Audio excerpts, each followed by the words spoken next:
Welcome to Simply Scripting in Second Life. I'm your host Dorex Delicioso.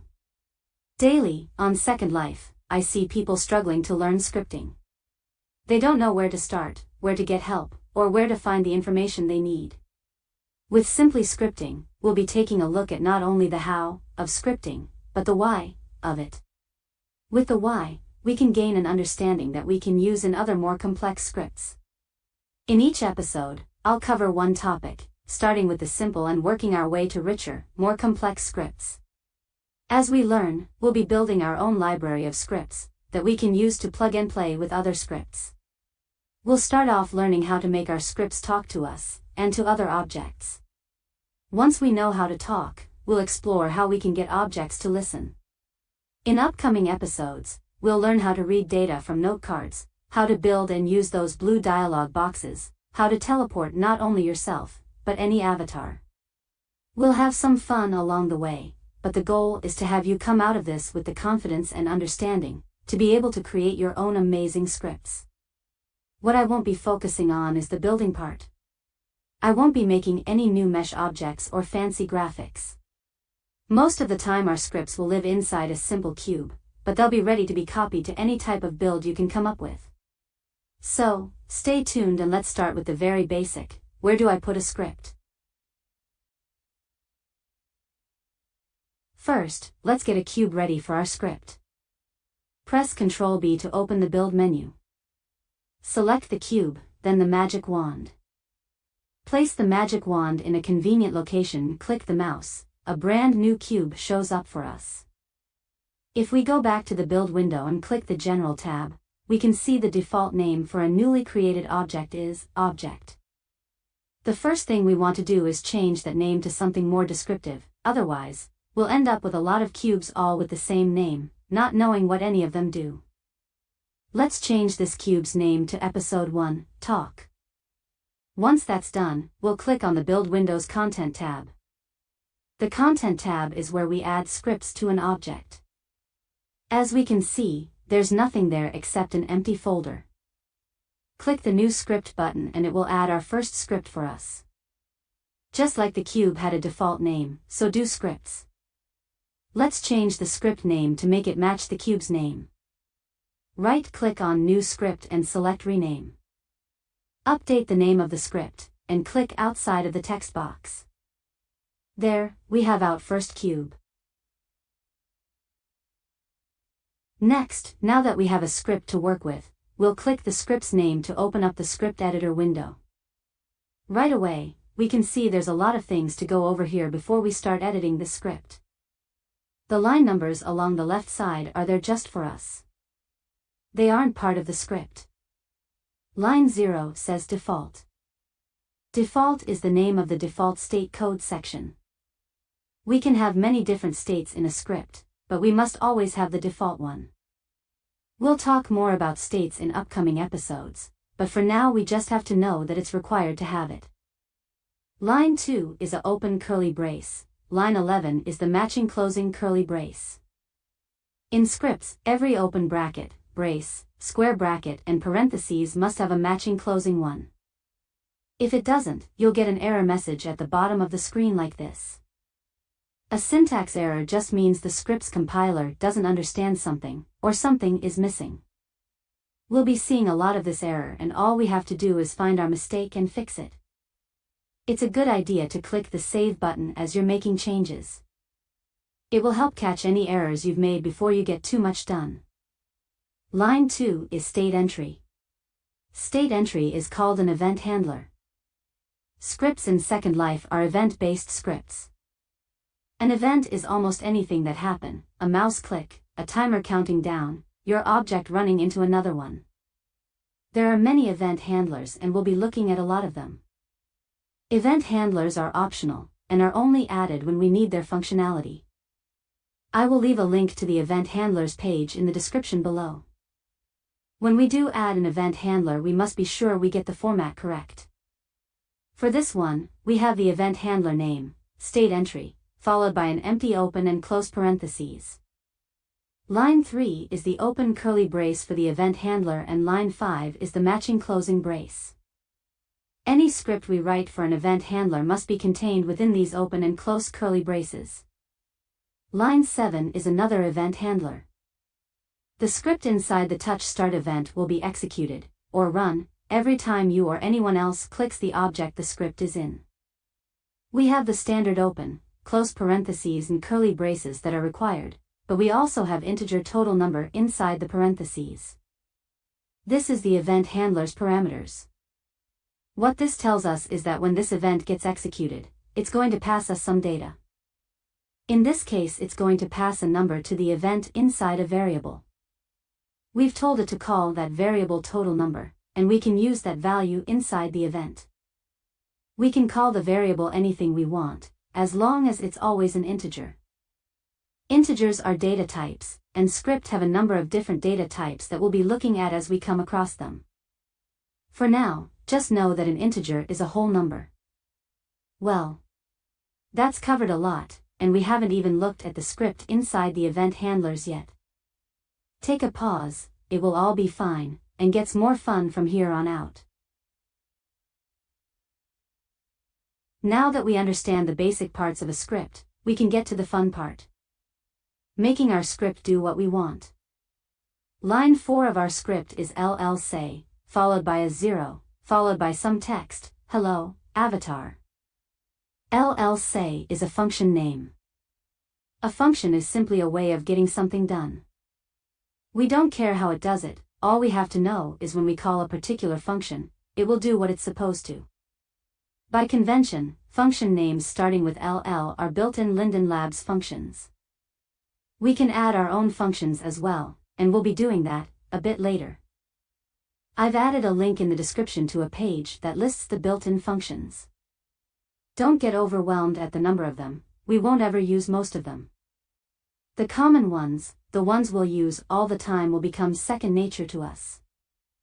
Now that we know what a function is, let's take a look at the llSay function in depth. First, we're going to remove the llSay function from the state entry event handler.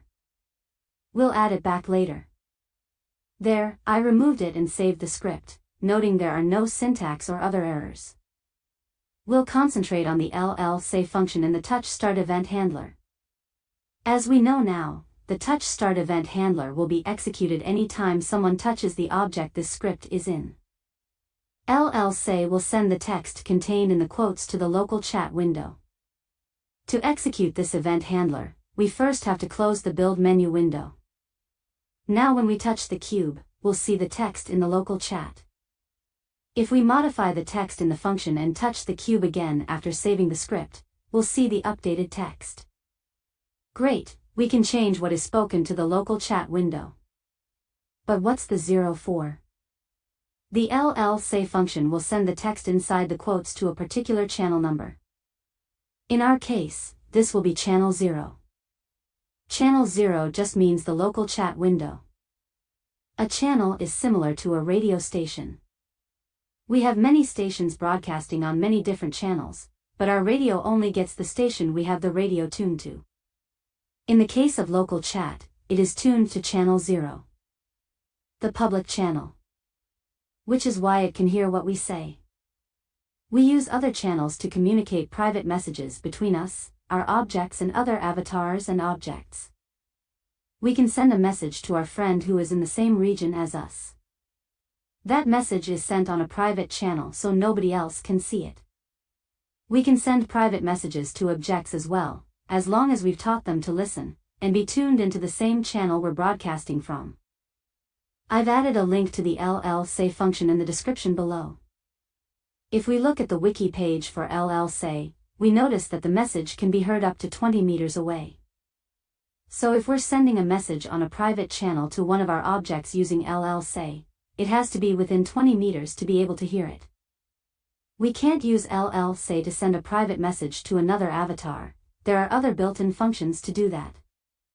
At the bottom of the llSay wiki page we can see a number of other functions that can communicate with objects and avatars.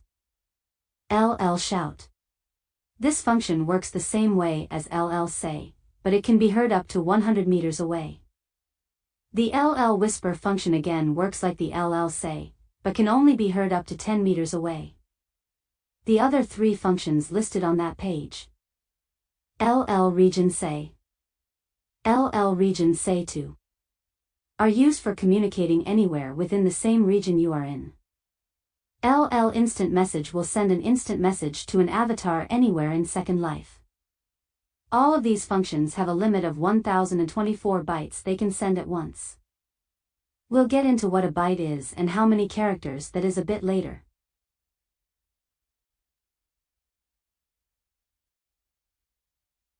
Before we go with examining the llSay function further, I want to go back to something I skipped over before, the parameter in the touch start event handler. We renamed the variable, because it doesn't matter to the code that executes the event handler what the variable is called, just that it's the correct data type. But what is the data being passed to the event handler? In the case of the touch start event, the variable is the number of avatars that have touched the cube in the last clock cycle. Basically, it's always only the one avatar. So in this case, we never use it. I mentioned earlier that we can create our own functions. Blocks of code that do a specific task. We'll look at how that's done, create a couple and see how they work. First rule of creating functions, they must all be located before the default state. No exceptions. We'll create a function that speaks to the local chat using llSay. Here we made a function called speak. We added the required parentheses and curly braces. Now we can fill in the body of the function. To do that, we're going to copy the llSay function from the touch start event handler and just paste it into our function. We click save, and no errors. Now, we click the cube again, and wait, nothing happens. Nothing is happening because our script knows we have the speak function. But we never told it when to use it. We'll add a function call in the touch start. It's just a matter of using the function's name, an empty open close parentheses and the dreaded required semicolon. Most of the syntax errors you'll ever get are because of that missing semicolon. After saving our script and clicking the cube, we once again get our message in local chat. Success! Now we've learned a bit about functions. How to create one, and how to use it. We'll modify the way the function works to make it more usable. Right now speak will only ever say the one phrase. We'll change it so it can say anything we want. In the speak function, we're going to add a parameter, similar to how touch start has one. We'll call this parameter text. With only a few exceptions, it doesn't matter what we call this variable. What does matter is what the data type of the variable is. Since we'll be sending text to it, we'll use the string data type. Now, instead of saying touched, we'll tell llSay to say whatever is in the variable text. We just copy the variable name and replace the quoted text in the function. Almost there. We still have to give the speak function something to say. When we call the function, we know it's expecting a string of text. We add the text we want to say to the function call. Save the script and touch the cube. There, it said the same thing. Seems like a lot of changes for the same text, but now we can add additional function calls, each with its own specific text. We can now use the speak function from within any event handler to say something different each time.